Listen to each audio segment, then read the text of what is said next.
Bonjour à toutes et à tous. Bienvenue dans le module de physiologie des grandes fonctions. Un cours passionnant qui vous permettra de mieux comprendre le fonctionnement de votre propre corps. Permettez-moi tout d'abord de me présenter. Je suis mademoiselle Khaldi Roumeissa, docteur en sciences biologiques, spécialité physiologie et environnement.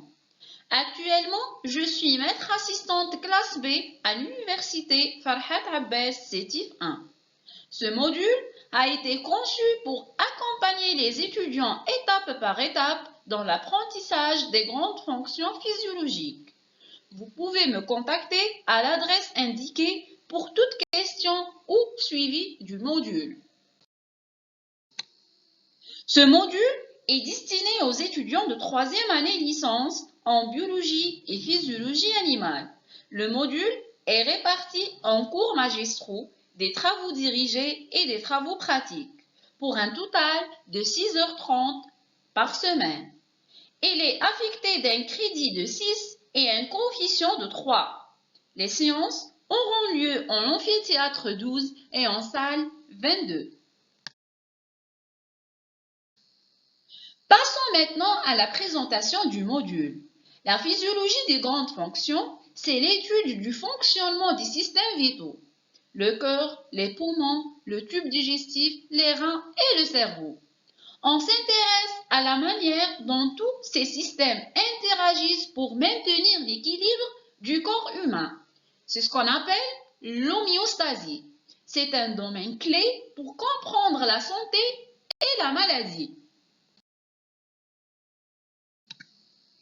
Alors, à la fin de ce module, les étudiants seront capables de définir les grandes fonctions physiologiques, identifier et distinguer les étapes clés de chaque processus, lire et analyser un schéma physiologique et surtout de repérer les points de régulation essentiels au bon fonctionnement.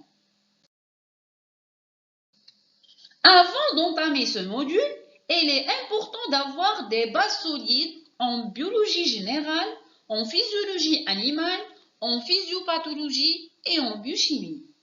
Une bonne connaissance de l'anatomie humaine est également essentielle pour suivre et assimiler les concepts abordés dans le cours. Le module s'organise autour de 5 grands chapitres. Le milieu intérieur et le sang, la physiologie du système cardiovasculaire, la physiologie du système respiratoire, la physiologie du système digestif et enfin la physiologie du système urinaire. Chaque chapitre permet de mieux comprendre une fonction vitale. Dans ses moindres détails, du niveau cellulaire jusqu'à l'organisme entier. L'évaluation reposera sur 2 éléments essentiels.